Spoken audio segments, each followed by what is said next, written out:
And got it. Got it. Excellent. Good to go. Good to go. Excellent. Hello, everybody, and welcome to the Talk to Danielle podcast. I am your host, Danielle C. Baker. Before we get started with today's guest, just make sure to hit that like, follow, or subscribe button to wherever it is you're listening or watching. There's quite a bit of platforms. And we were just laughing earlier because with my guest today, we usually speak in French. So I had to remember to switch to English. So it was really close. I almost started the intro in French. If we switch over, I do apologize. And today we have actually, I think it's a very important topic to bring up because it's very common, but everybody keeps it hush hush. Nobody wants to talk about it. There's not a lot of resources out there. And I really want to kind of dismantle the stigma of young mothers. I work a lot with parents, and it's the same with dads. Yeah, I'm a strong advocate of giving dads the props that they deserve when they show up for their children, but it's the same. A mother is a mother, a father is a father, no matter what the situation is. And I've had actually, it was a privilege for me to work with a lot of different types of family portraits, and they all had great values. At the end of the day, we all want the best for our children. So we need to take that stigma away of judging people for whatever situation they're dealing with. So that's what I have today. It was a big introduction, but I have Katherine here today with me to talk about her experience. I've had the pleasure of working with her on the TV talk show for a French local network here in Ottawa, TV Rogers. So her episode will be airing in December as well for those who want to see it in French. I've had the pleasure to interview Katherine on TV as well. So thank you so much. I was just about to switch to French. Thank you so much, Katherine, for coming on and sharing your story. Thanks. It's a great pleasure to have you on. Thank you. Yeah, and can you just kind of tell us briefly your story? I know we could talk about it all day, but just briefly tell us about your backstory so people can understand where you're coming from. Yeah, of course. So when I was 19, I met my first ever boyfriend, and soon after found out I was pregnant, which was a big shock to both of us. And I knew immediately that we had three options. Of those three options, the three options, were to keep the baby, adoption, which personally I felt if I went through with the pregnancy that I would keep the child. That was just my own personal belief. And termination was the third option. So when I went to the doctors and they just give you pamphlets and they kind of send you on your way, I found Planned Parenthood has counseling, which was a game changer for me.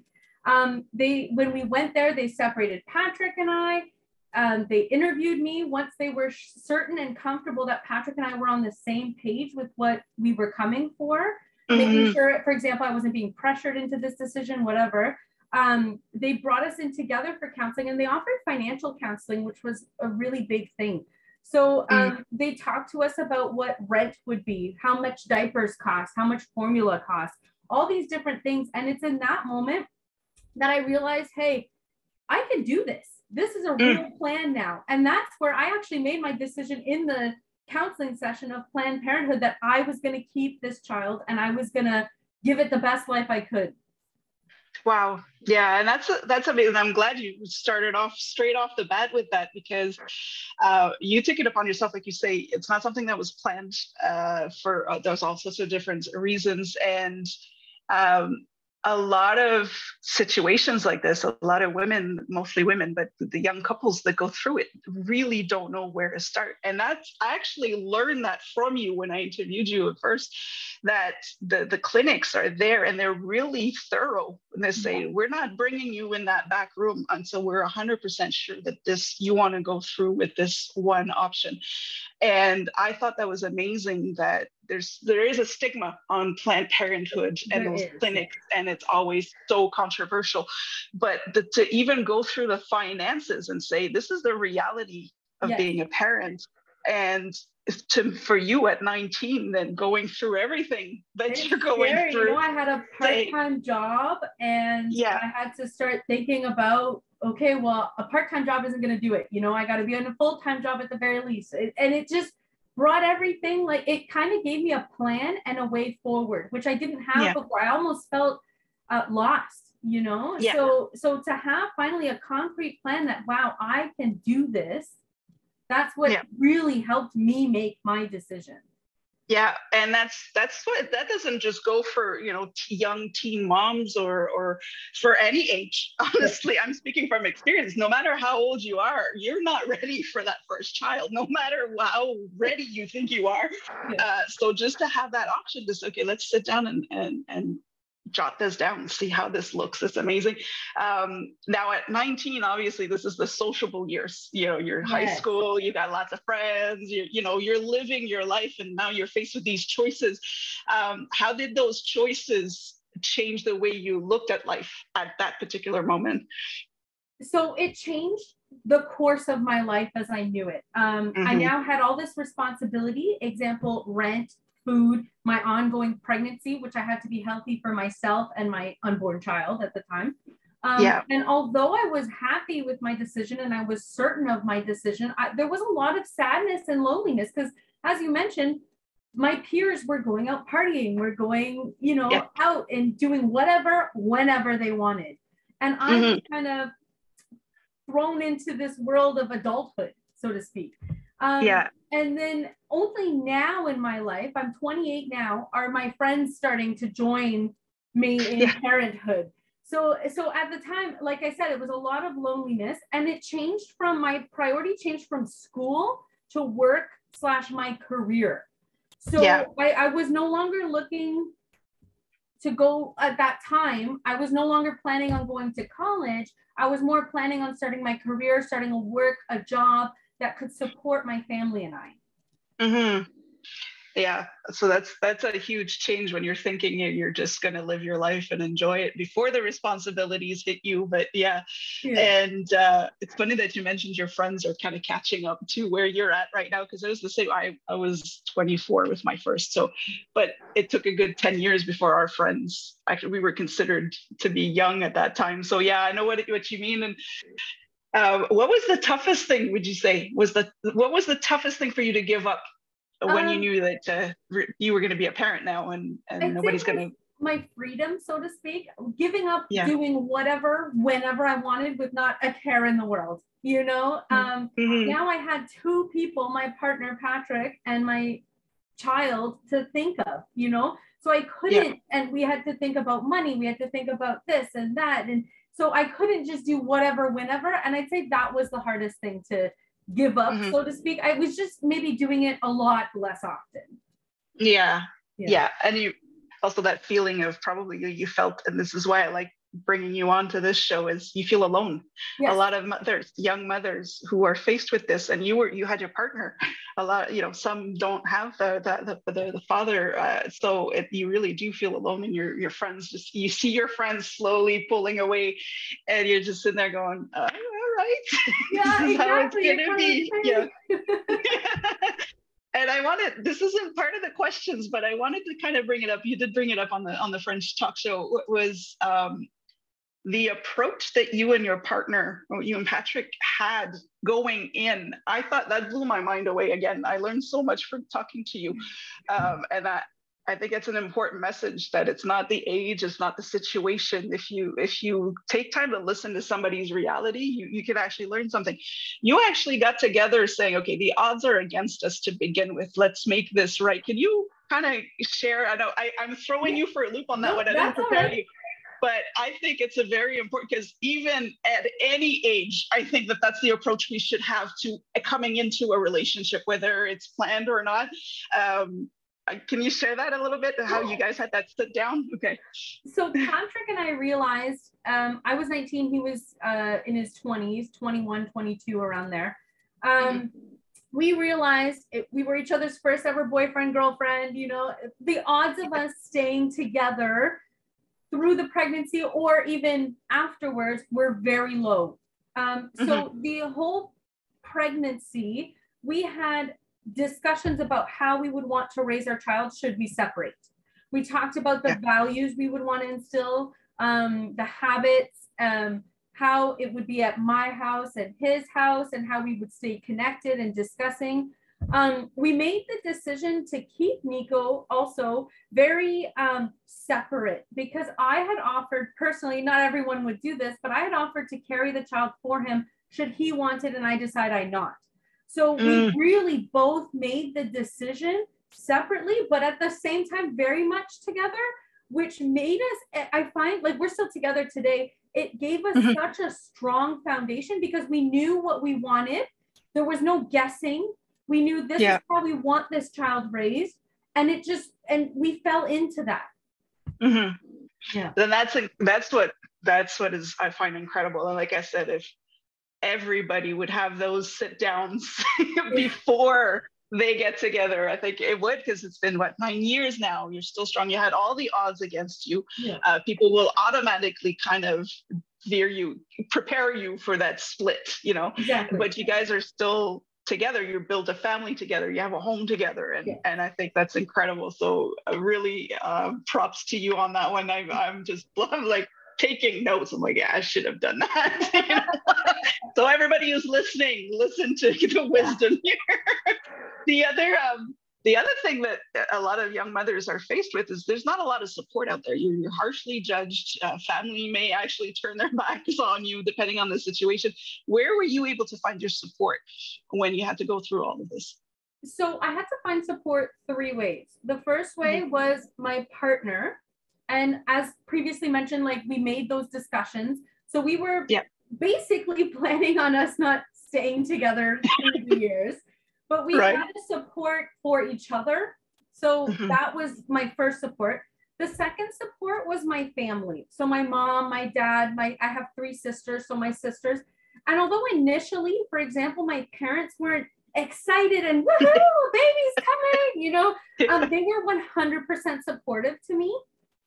They were ready to support me through whatever decision I made, which was really hard for me at 19 because I really wanted my parents to give me the answer, and they couldn't, and the last support was Patrick's family, which I was the most nervous about. I wasn't sure how they were going to take it, but from the beginning, although again they weren't necessarily excited, they were very supportive to Patrick and I.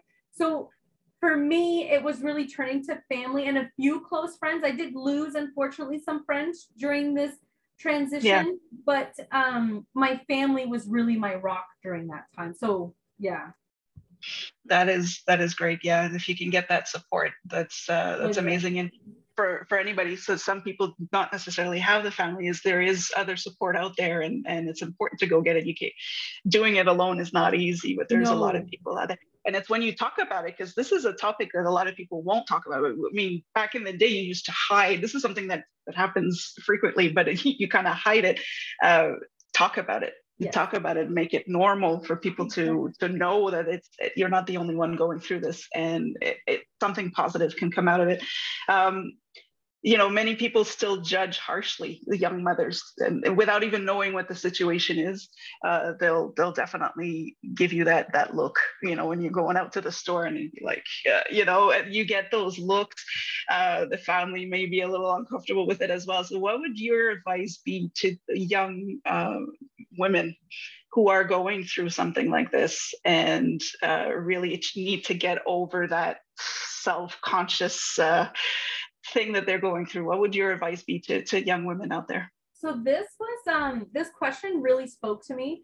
I took a lot of time to kind of think about how I wanted to answer, because there's so many things I could say, but honestly, the thing that spoke most to me when I thought back on it was make the choice that's right for you and commit to it.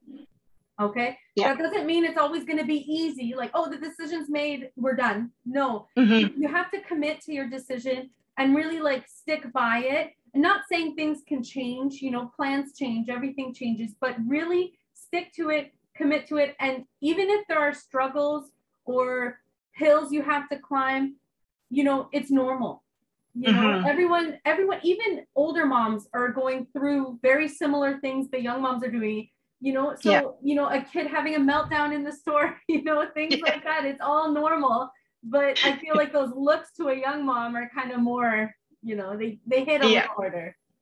Yeah, there's definitely more judgment there. Even if you have an older mother, that has a child with a meltdown, you're thinking, oh, it's just a bad day. But Exactly. you see a young mother with a child having a meltdown, you're like, oh, you see, they can't. And then it's so they're not parenting correctly, you know, they're this not is because there's no discipline, you know, whatever. exactly. So at the end, I mean, you're the proof that it's really not the case, because I think you handle it a lot more maturely than most, most of us do.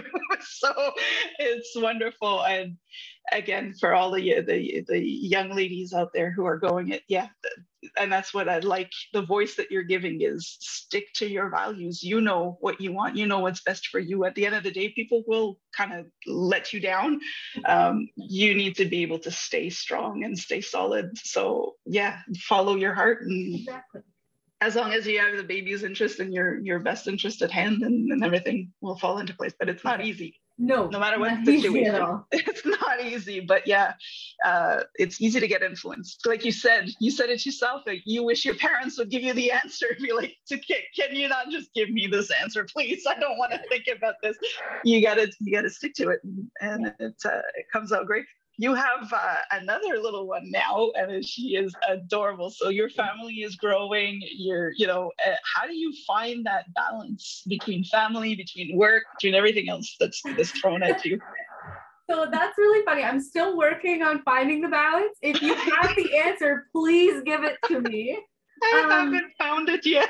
Yeah, but all joking aside, it's really difficult. The best I can say is like, I try to take care of yourself. You can't pour out of an empty cup. So if you take care of yourself, everything else kind of, you can manage, So, as hard as it is to balance work, life, doctor's appointments, who knows, school, everything kind of thrown at you, take it one step at a time. Take care of yourself, take that time when you need to take a nap, take the nap, things like that, so that you have the energy to really deal with these things. Yeah, no, you're right. Yeah, sometimes it's even just to take a shower as a mother, as a new mother in general. It's like, when was the last time I took a shower? Yeah. I'm so worried about your big messy bun, and you're up in there, and it's like, oh my gosh, I just need a moment. I need a moment. That's right. Oh, that's so funny, because that's another, I guess it's another question I have for you, is when you're 19, you kind of start thinking about what your family life will be once you have your own family. How did your experience change how you viewed what your family would be like once you started one? So it changed. For example, sorry, I'm trying to get my thoughts. No, that's okay. That's okay. For one thing, my pregnancies were very differently received for my son, who's now 7, and my daughter, who's now 2. The first one was like, woo, are we excited? Like, what's happening? Very shocked and concerned even. But with my daughter, I was more age appropriate, and it was all excitement and glitter and rainbows, So it's like, I think that's when I realized it had changed my view on my family, if that makes sense. Like, I didn't realize I had kind of been hiding my age for a long time. So for example, at work, I don't say my age because I have a lot of responsibility at work. And when people do find out my age, they're usually shocked. So they know I have 2 kids at home. They know I have a partner. They know I have all this. And I have a lot of responsibility at work. But when it comes to finding out my age, they're like, whoa, you're so young, And it's like,